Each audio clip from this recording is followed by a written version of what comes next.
بسم اللہ الرحمن الرحیم۔ السلام علیکم۔ قدوری کا یہ ہمارا چوتھا درس ہے۔ اس درس میں نواقض وضو یعنی وضو توڑنے والی چیزوں کا بیان کیا جائے گا، یعنی کن چیزوں سے وضو ٹوٹتا ہے بیان کیا جائے گا۔ فرمایا وَالْمَعَانِ النَّاقِضَةُ لِلْوُضُوءِ، وضو ٹوٹنے کے اسباب، وضو ٹوٹنے کے اسباب۔ المعانی کا ترجمہ ہم نے کیا اسباب۔ یاد رکھیے فقہ کی کتابوں میں جب معانی کا لفظ آتا ہے تو اس کا عموماً ترجمہ اسباب کیا جاتا ہے۔ پہلا سبب جس سے وضو ٹوٹ جاتا ہے، پیشاب پخانے کے راستوں سے جو بھی چیز نکلے گی اس سے وضو ٹوٹ جائے گا۔ فرمایا کل ما خرج من السبیلین، ہر وہ چیز جو نکلے دو راستوں سے۔ خرج یخرج نکلنا، ہر وہ چیز جو نکلے دو راستوں سے۔ سبیلین سبیل کی تثنیہ ہے، اور ان دو راستوں سے کیا مراد ہے وہ ہم نے بتا دیا۔ ہر وہ چیز جو دو راستوں سے نکلے، پہلا سبب وضو ٹوٹنے کا۔ دوسرا سبب پہلے سمجھ لیں، خون نکلنے سے وضو ٹوٹ جاتا ہے، پیپ نکلنے سے وضو ٹوٹ جاتا ہے، اور کچ لہو سے بھی وضو ٹوٹ جاتا ہے۔ کچ لہو سے مراد ہوتا ہے کہ کبھی پیپ نکلتی ہے اور اس کے ساتھ خون بھی ملا ہوتا ہے تو اسے کہتے ہیں کچ لہو۔ خون نکلے، پیپ نکلے، کچ لہو نکلے، اس سے وضو ٹوٹ جائے گا، ٹوٹ جائے گا۔ فرمایا والدم، دم مطلب خون، والقیح، قیح مطلب پیپ، والصدید، صدید مطلب کچ لہو، یعنی پیپ نکلی ہے اور اس کے ساتھ خون بھی ملا ہوا ہو تو اسے اردو میں کچ لہو اور عربی میں صدید کہا جاتا ہے۔ فرمایا والدم والقیح والصدید، خون اور پیپ اور کچ لہو، اذا خرج من البدن، جب بدن سے نکلے تو اس سے بھی وضو ٹوٹ جائے گا۔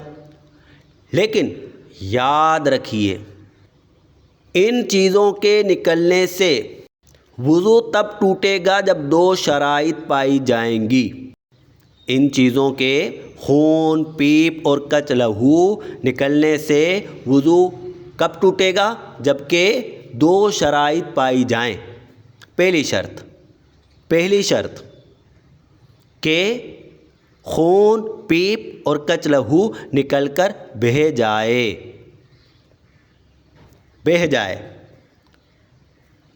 مثال کے طور پر کبھی چوٹ لگتی ہے، کھال اتر جاتی ہے، خون ابھر کر اوپر آ جاتا ہے لیکن بہتا نہیں۔ اسی طرح کوئی چوٹ لگی تھی، اس وقت تو خون بہا تھا، لیکن اب اس چوٹ پر خون ابھر کر اوپر تو نظر آ رہا ہے لیکن بہہ نہیں رہا، تو اب بہہ نہیں رہا تو اب یہ ناقض وضو نہیں ہے۔ خون، پیپ اور کچ لہو سے وضو ٹوٹنے کے لیے دو شرائطیں۔ پہلی شرط یہ ہے کہ یہ نکل کر بہے۔ اسی طریقے سے سوئی کی نوک لگی، خون ابھر کر اوپر آ گیا، بہا نہیں، تو اس سے بھی وضو نہیں ٹوٹے گا۔ تو کہتے ہیں والدم والقیح والصدید اذا خرج من البدن، خون اور پیپ اور کچ لہو جب بدن سے نکلے، فتجاوزا، وہ بہہ جائیں، پس وہ بہہ جائیں۔ پہلی شرط کیا ہے؟ بہہ جائے۔ اور دوسری شرط کیا ہے؟ دوسری شرط ہے کہ وہ بہہ کر ایسی جگہ پر پہنچے، وہ بہہ کر ایسی جگہ پر پہنچے جس کا وضو میں یا غسل میں دھونا فرض ہو۔ وضو میں یا غسل میں وہ بہے پہلی شرط کیا تھی؟ یہ بہیں، اور دوسری شرط کیا ہے؟ بہہ کر ایسی جگہ پر پہنچیں جس کا وضو میں یا غسل میں دھونا فرض ہو۔ اسے سمجھیے، مثال کے طور پر کسی کے کان کے اندر دانہ ہے، سوراخ میں، وہ دانہ پھوٹ گیا، اس سے پیپ نکل کر بہہ گئی، لیکن وہ ابھی اندر ہی ہے، باہر نہیں نکلی، تو پہلی شرط تو پائی جا رہی ہے، بہنا، لیکن دوسری شرط نہیں پائی جا رہی۔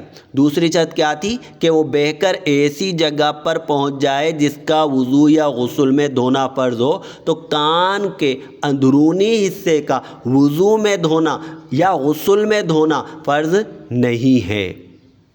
اسی طرح مثال کے طور پر اللہ نہ کرے کسی کے پیٹ کے اندر دانہ ہے، باہر نہیں، اندر دانہ ہے، وہ پتہ چلا وہ پھٹ گیا ہے، اس سے خون نکل رہا ہے، الٹراساؤنڈ وغیرہ کے ذریعے پتہ چل گیا، تو اس سے بھی وضو نہیں ٹوٹے گا، کیونکہ شرط کیا ہے کہ بہہ کر ایسی جگہ پر پہنچ جائے جس کا وضو یا غسل میں دھونا فرض ہو۔ مثال کے طور پر ہاتھ سے خون نکل کر بہہ گیا، وضو ٹوٹ جائے گا، کیونکہ دونوں شرائط پائی جا رہی ہیں، بہا بھی ہے اور بہہ کر ایسی جگہ پہ چل رہا ہے جس کا وضو یا غسل میں دھونا فرض ہے۔ دیکھیے دوبارہ دیکھتے ہیں، وَالدَّمُ وَالْقَيْحُ وَالصَّدِيدُ إِذَا خَرَجَ مِنَ الْبَدَنِ، خون اور پیپ اور کچ لہو جب بدن سے نکلیں، فَتَجَاوَزَ، بہہ جائیں، إِلَى مَوْضِعٍ يَلْحَقُهُ حُكْمُ التَّطْهِيرِ، ایسی جگہ کی طرف بہیں جن کے ساتھ جس کے پاک کرنے کا حکم ہو، ایسی جگہ کی طرف بہیں جس کے پاک کرنے کا حکم ہو، یعنی وضو اور غسل میں اس پر پانی بہانے کا حکم ہو۔ مسئلہ بالکل واضح ہو گیا کہ خون سے، پیپ سے، کچ لہو سے وضو کب ٹوٹے گا؟ جبکہ دو شرائط پائی جائیں۔ پہلی شرط کیا ہے؟ یہ نکل کر بہیں، اور دوسری شرط کیا ہے؟ بہہ کر ایسی جگہ پر پہنچ جائیں جس کا وضو میں یا غسل میں دھونا فرض ہے۔ یاد رکھیے، اتنی مقدار کا نکلنا کہ وہ بہنے کی مقدار ہے، مراد یہ ہے۔ مثال کے طور پر کسی کے خون نکلا، وہ کپڑے سے صاف کرتا رہا، اب یہ سوچے کہ خون بہا نہیں لہٰذا وضو ٹوٹا نہیں، مراد یہ ہے کہ بہنے کی مقدار نکل جائے۔ اگرچہ بار بار صاف کرتا رہا تو اندازہ کرے اگر صاف نہ کرتا، ہاتھ میں چوٹ لگی، مٹی ڈال دی، اگر مٹی نہ ڈالتا، یہ مٹی کے ساتھ تو خون لگ گیا، تو یہ خون اتنا نکل چکا ہے بہنے لائق، اگر اتنا نکل چکا ہے بہنے لائق تو اس سے وضو ٹوٹ جائے گا۔ امید ہے کہ مسئلہ بالکل سمجھ میں آ گیا ہوگا، لیکن اگر پھر بھی کچھ پوچھنا چاہیں تو ضرور آپ کمنٹ میں پوچھ سکتے ہیں۔ تیسری چیز جس سے وضو ٹوٹ جاتا ہے وہ ہے منہ بھر کے یعنی الٹی۔ منہ بھر الٹی، منہ بھر الٹی کے کیا معنی ہے؟ پہلے عبارت پڑھ لیتے ہیں، ترجمہ کرتے ہیں۔ وَالْقَيْءُ إِذَا كَانَ مِلْءُ الْفَمِ، اور کہ جب منہ بھر ہو، جبکہ منہ بھر ہو، اس سے بھی وضو ٹوٹ جاتا ہے۔ منہ بھر کے سے مراد یہ ہے کہ انسان جس کے کو روک ہی نہ سکے یا آسانی سے نہ روک سکے، یا روک ہی نہ سکے یا آسانی سے نہ روک سکے، تو ایسی کے کو منہ بھر کے کہا جاتا ہے۔ بعض دفعہ الٹی آتی ہے، انسان بآسانی روک لیتا ہے، بآسانی یعنی کھٹی سی ڈکار اور منہ میں کڑوا سا پانی آیا، تو وہ کہ جو آسانی سے روکی جاتی ہے بغیر مشقت کے، اس سے وضو نہیں ٹوٹتا، کیونکہ وہ منہ بھر نہیں ہے۔ منہ بھر کے سے وضو ٹوٹتا ہے، اور منہ بھر کے سے کیا مراد ہے؟ جسے انسان روک ہی نہ سکے، یا روک تو سکے لیکن مشقت کے ساتھ روک سکے، آسانی کے ساتھ نہ روک سکے۔ یہ تھا تیسرا ناقض وضو۔ پہلا کیا تھا؟ ہر وہ چیز جو سبیلین سے نکلے۔ دوسرا کیا تھا؟ خون، پیپ اور کچ لہو بدن سے نکلے اور نکل کر بہہ جائے، اور بہہ کر ایسی جگہ پر پہنچ جائے جس کے پاک کرنے کا حکم ہے، یعنی جس کے وضو یا غسل میں دھونے کا حکم ہے۔ تیسری، منہ بھر کے۔ چوتھا ناقض وضو، سونے سے وضو ٹوٹ جاتا ہے۔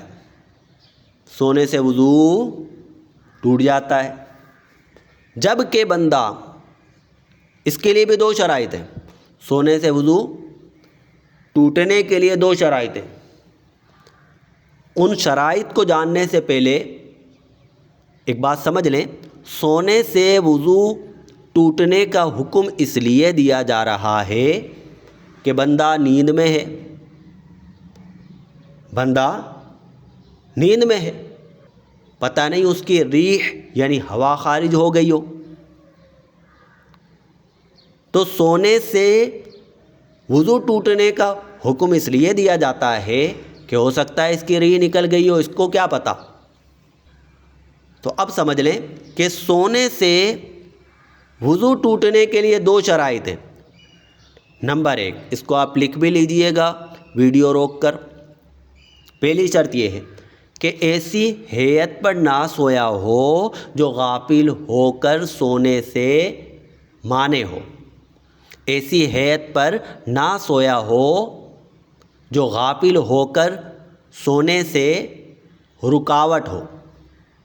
مثال کے طور پر کھڑا کھڑا سو گیا، تو اب بتائیے یہ کھڑے ہو کر سونا، یہ کھڑے ہونا ہی غافل ہو کر سونے میں رکاوٹ ہے کہ جیسے ہی غفلت کی طرف جانے لگے گا جھٹکا لگے گا، یہ اٹھ جائے گا۔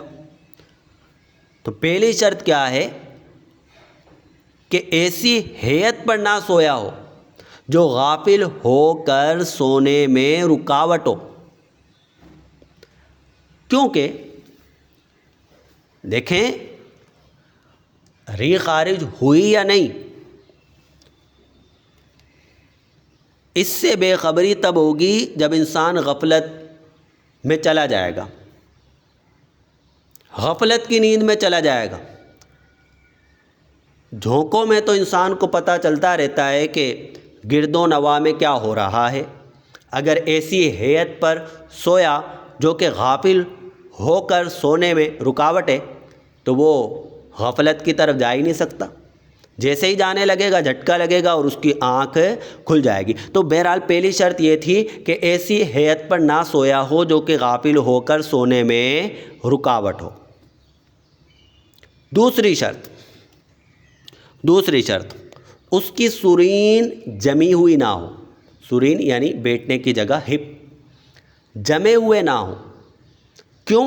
کیونکہ اگر ہپ جمے ہوئے ہوں گے، سرین جمی ہوئی ہوگی تو ہوا خارج نہیں ہو سکتی۔ مثال کے طور پر کرسی پر بیٹھا ہوا ہے، پیچھے ٹیک لگے ہوئے، نیچے پاؤں لٹکے ہوئے، تو پیچھے ٹیک لگا ہوا ہے، بالکل سرین جمی ہوئی ہے، سو گیا، تو اس سے وضو نہیں ٹوٹے گا۔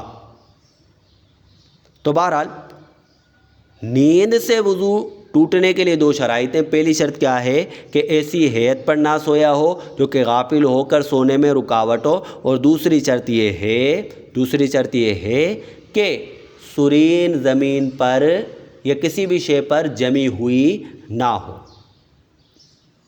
آ جائیے عبارت پڑھتے ہیں۔ وَالنَّوْمُ مُضْطَجِعًا،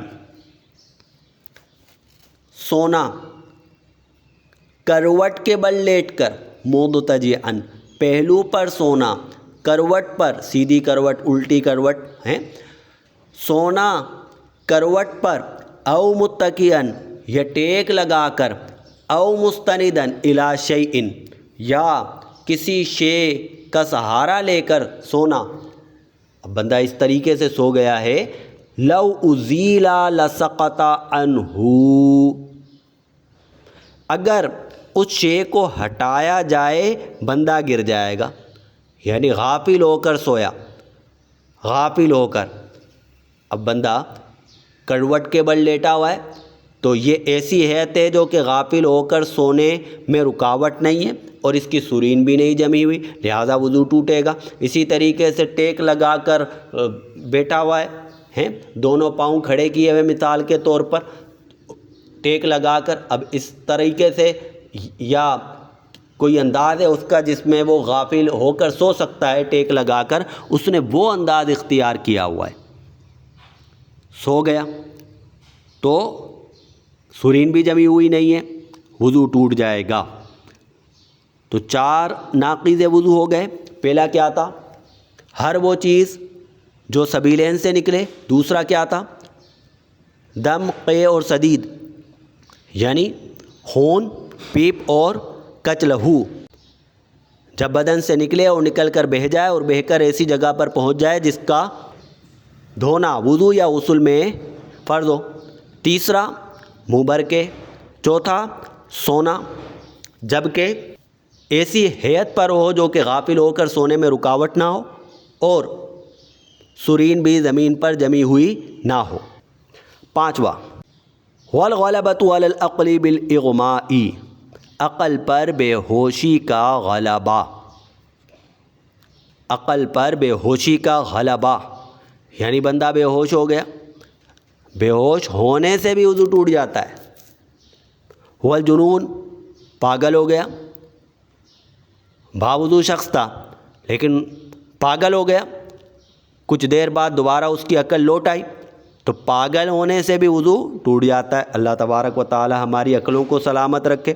والقہقہۃ فی کل صلاۃ ذات رکوع و سجود، قہقہہ لگا کر ہنسنا، والقہقہۃ، قہقہہ لگا کر ہنسنا، رکوع اور سجود والی نماز میں۔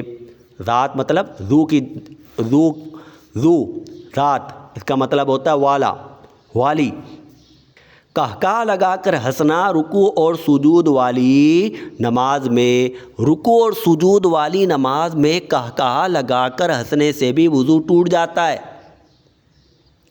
یاد رکھیے، ایک ہے تبسم یعنی مسکراہٹ اور ایک ہے ضحک، بھلے آپ لکھ لیں ضاد ہا کاف، ضحک یعنی اتنی آواز سے ہنسا کہ اپنی آواز خود اس تک پہنچ سکتی ہے یا پہنچ گئی ہے، پہنچ سکتی ہے، اتنی آواز سے یہ ہنسا تو اس کو کہتے ہیں ضحکن۔ اس سے نماز ٹوٹ جاتی ہے لیکن وضو نہیں ٹوٹتا۔ ایک ہے قہقہہ، قہقہہ کا مطلب یہ ہے کہ اتنی آواز سے ہنسا کہ اگر کوئی شخص ساتھ کھڑا ہو اور اس کی سماعت بھی ٹھیک ہو اور وہاں پر شور شرابہ بھی نہ ہو تو اس تک آواز پہنچ سکتی ہے۔ اتنی آواز سے ہنسا کہ دوسرے تک آواز اس کی پہنچ سکتی ہو تو اس کو کہتے ہیں قہقہہ لگا کر ہنسنا۔ تو اس سے وضو بھی ٹوٹ جائے گا اور نماز بھی ٹوٹ جائے گی۔ اگر نماز میں قہقہہ لگا کر ہنسے گا تو اس سے وضو بھی ٹوٹ جائے گا، نماز بھی ٹوٹ جائے گی۔ سوال یہ پیدا ہوتا ہے، کوئی شخص نماز جنازہ پڑھ رہا ہے، نماز جنازہ پڑھ رہا ہے، نماز جنازہ پڑھ رہا ہے اور قہقہہ لگا کر ہنسا تو کیا وضو ٹوٹ جائے گا؟ نہیں نہیں نہیں نہیں۔ دیکھیے صاحب قدوری نے شرط لگائی قہقہہ لگانے سے وضو کب ٹوٹتا ہے؟ جبکہ رکوع اور سجود والی نماز ہو۔ نماز جنازہ میں رکوع اور سجود تھوڑی ہوتا ہے، لہٰذا نماز جنازہ میں قہقہہ لگا کر ہنسنے سے وضو نہیں ٹوٹتا، وضو نہیں ٹوٹتا۔ ہاں نماز ٹوٹ جائے گی، نماز ٹوٹ جائے گی۔ بعض لوگ کر رہے ہوتے ہیں شرارت، آپ نے دیکھا ہوگا کوئی نماز پڑھ رہا ہے اس کو ہنسانے کی کوشش کرتے ہیں، بہت ہی غلط کام ہے، بہت ہی غلط کام ہے، کیونکہ وہ ہنس گیا۔